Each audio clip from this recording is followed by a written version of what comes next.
What's up, everybody? It's Sophie here with the Duolingo English Test team with tips to help you test your best. In this video, I'm going to talk all about updates to the DET score report, which is changing as of July 1st, 2024. Today, we'll talk about DET subscores for integrated skills, new subscores we're adding for individual skills, and simple ways to interpret your new, more detailed score report. Now, that may sound like a lot, but I'm not worried, because with the magic of editing, here to help me explain everything is our friend, DET assessment researcher, Dr. Ramsey. So glad to have you with me again, Ramsey. Before we get started, can you remind our viewers what you do here at Duolingo? Sure. I have a PhD in educational measurement, and I'm a psychometrician who specializes in researching the validity and efficacy of the test. Well, I'm glad you're here because the DET is making some updates to the score report, and I'm hoping you can help talk us through these changes. First, can you explain how the DET is scored? Absolutely. The DET is scored on a scale from 10 to 160 in increments of 5. Your overall score indicates your overall proficiency in English. But that's not the only number I see on my DET score report. Right.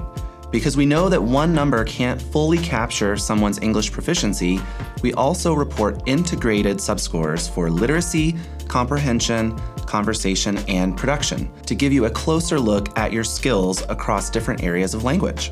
So my overall score gives me the big picture, and my subscores break it down so I know where my skills are weaker or stronger? Yes. That makes sense. So how is the score report changing?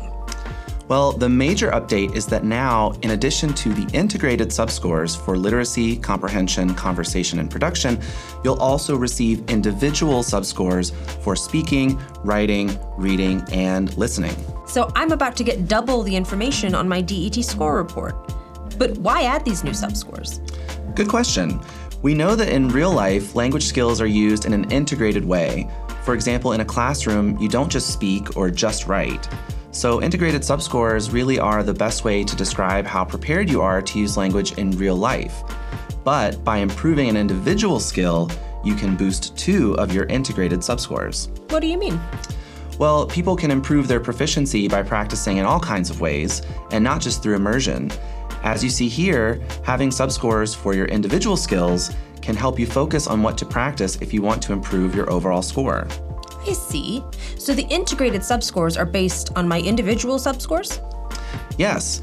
To get your score for literacy, comprehension, conversation, or production, just take the average of the 2 individual subscores that it's made of. Now, how does this relate to the overall score? Your overall score is an average of the individual subscores rounded to the nearest 5. I get it. How's this different from before? Before, all of these scores were calculated directly from individual items or tasks. Now we calculate integrated subscores by taking the average of 2 individual subscores. Now that the DET score report includes subscores for individual skills, I can take the average of my subscores for speaking, writing, reading, and listening to get my overall proficiency score. And I can take the average of 2 individual subscores to get my integrated subscores for literacy, conversation, comprehension, and production. Exactly. Just giving you more ways to understand your proficiency. That way, you'll know how you can work to improve. Well, I like that. Thanks so much for explaining this, Ramsey. Of course, Sophie.